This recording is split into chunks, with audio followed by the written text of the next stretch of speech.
civilmedia.mk. Слободно, независно, отворено. Професор Кенајчевска, како би го оцениле изминатиот изборен процес и кои се вашите прогнози за формирање и функционирање на едната влада? Денеска имаме и конститутивна седница. Кои ќе бидат резултатите? За жал, навистина морам да кажам дека изборниот процес воопшто не беше на ниво. Значи, и тоа не се должи само на лошиот изборен законник и на вистина веќе горечката потреба да го смениме изборниот модел, кој што ќе го возможи вистинскиот плуралитет во Македонија, туку и на многу несовршености во самото спроведување на изборите.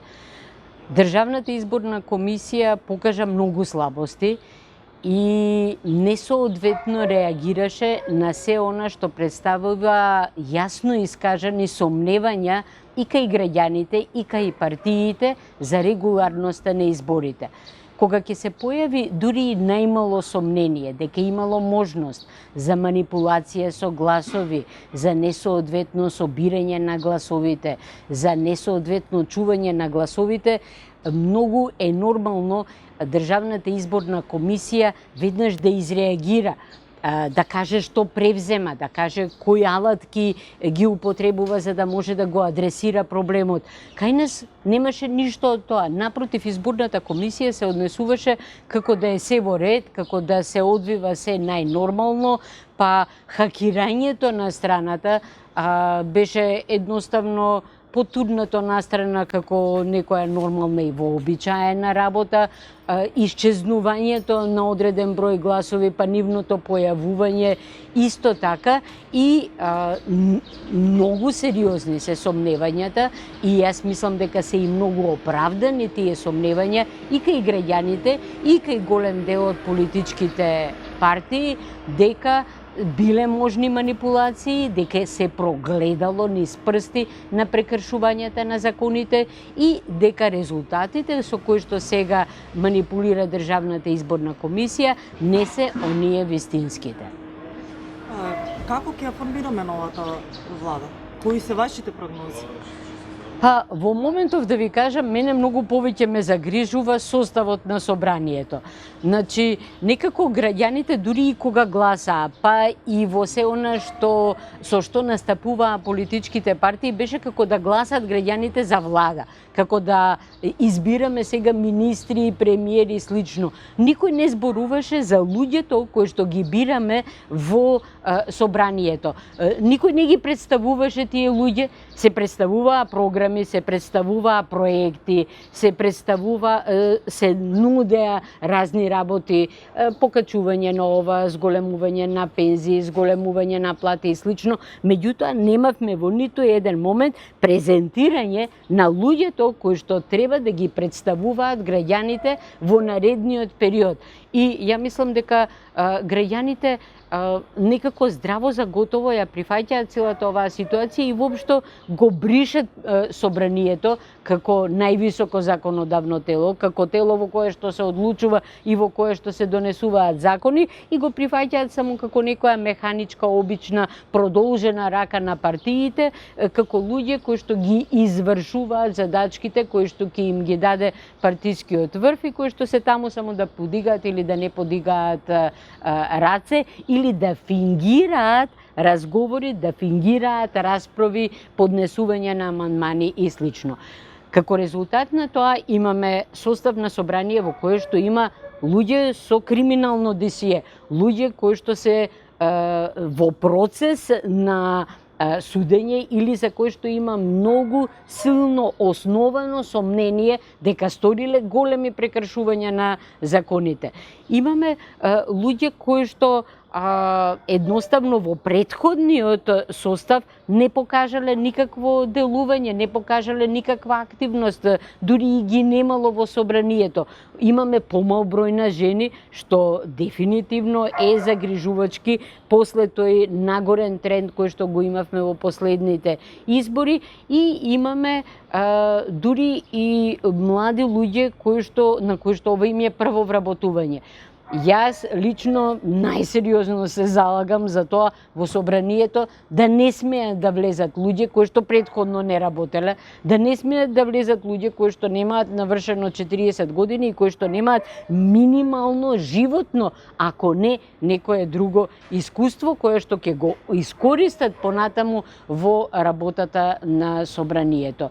И како резултат на тоа собрание, очекувам влада која што ќе биде дел од партиски преговарање. Значи, не нешто кое што ќе биде осмислена структура, осмислена извршна структура која што понатаму ќе ги спроведува законите, туку поделба на колачот меѓу различни партиски, етнички структури во која што нема да се води сметка за тоа на одредени места да дојдат најсоодветните луѓе, да дојдат професионалци, луѓе кои што ја познаваат материјата и кои што знаат што значи тоа да се раководи министерство, туку едноставно ќе дојдат луѓе кои што заради овие или оние причини се соодветни, погодни за партијата и кои што по мислењето на партиите може да одговорат на интересите на партиите, не на заедницата, не на граѓаните, не на државата. Тогаш, ако имаме и така испартизирана влада, како што велите вие, сепак тоа ќе биде влада која што ќе треба да ги продолжи европските, односно реформите кои што треба да не одведат чекор поблиску од овој што сме сега во ЕУ. Тогаш, колку политичарите, а и партиите што ќе формираат владата, се запознаени со европските вредности, колку ги практицираат? Па, ја не сум сигурна. Навистина, не сум сигурна колку нашите политичари, колку луѓето кои што влегуваат сега во тој државен естаблишмент знаат што значи тоа исполнување на условите на Европската заедница, што значат тоа системски промени кои што државата ќе ја направат демократска.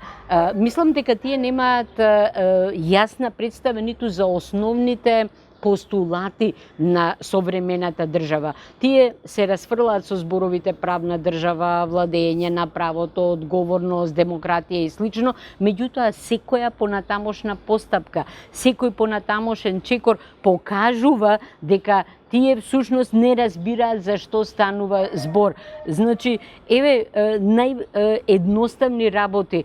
Граѓаните се прашуваат отпосле. Значи, ќе замислат нешто во владата, ќе го сервираат тоа на пратениците, ќе биде изгласан одреден закон и одеднаш граѓаните ќе се побунат и ќе кажат: чекайте, овој закон не е она што нам ни е потребно, овој закон е спротивен на нашите интереси, на нашите потреби и мислења, и во тој момент владата почнува да реагира. Вика, ајде да разговараме. Ама тоа е, знаете, народот кој што рекол после смрт болест. Мислам, се разговара пред да се донесе одредена политика, пред да се изгради одредена стратегија. Значи, нашите политичари го изгубија воопшто сенсот кој што ние го имавме во претходниот политички систем и кој што долго се провираше и во оваа нова наша самостојна Македонија, дека граѓаните треба да партиципираат, дека треба да бидат прашани, дека нивното мислење е многу важно.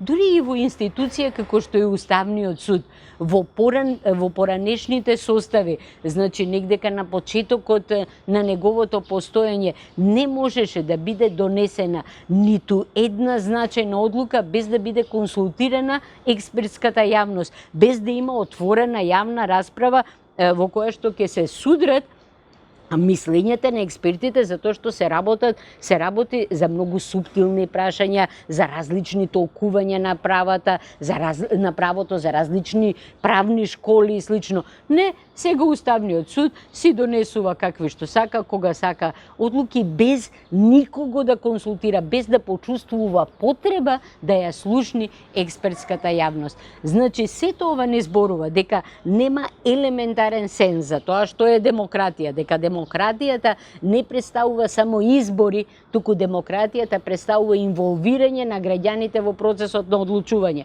Не сваќаат што е правна држава, дека правната држава значи пред се одговорност на тие кои што се на власт и тоа многу поголема одговорност за секое и најмало прекршување на правото. И не сваќаат дека професионалноста на вистина е нешто многу важно, посебно во вака мала држава како што е нашата, која што има ограничен интелектуален капацитет, мислам, немаме ние преголеми ресурси, човечки ресурси со соодветни знаења и слично, и затоа мораме да ги искористиме сите, независно од партиската припадност, независно од етничката, од верската, на правите места треба да бидат ставени правите луѓе доколку сакаме да направиме промена.